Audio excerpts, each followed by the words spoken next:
Interlink, ITLX wallet referral programmes, ఈ రెండిటి మధ్య కనెక్షన్ ఉందా? అసలు విషయమేంటో ఇప్పుడు చూద్దాం. చూశారు కదా, చాలామందిని వేధిస్తున్న ప్రశ్న ఇదే. కాబట్టి దీనికి స్పష్టమైన సమాధానం తెలుసుకుందాం. అఫీషియల్ సోర్స్ నుండే వచ్చిన సింపుల్ ఆన్సర్ ఏంటంటే కాదు, అవి రెండు కంప్లీట్గా వేరు. కానీ అసలు ఎందుకంత తేడా?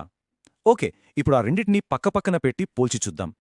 ముందుగా అవి ఎక్కడున్నాయో చూద్దాం.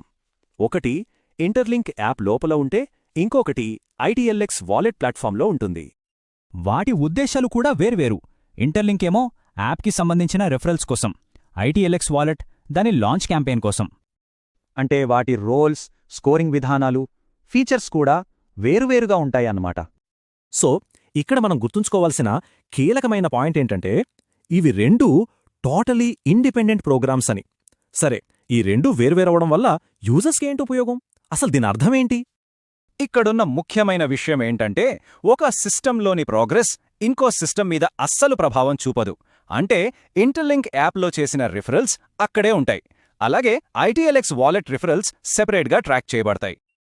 అన్నింటికన్నా ముఖ్యంగా గుర్తుంచుకోవాల్సింది ఏంటంటే, ఇవి రెండూ వేర్వేరు సిస్టమ్స్.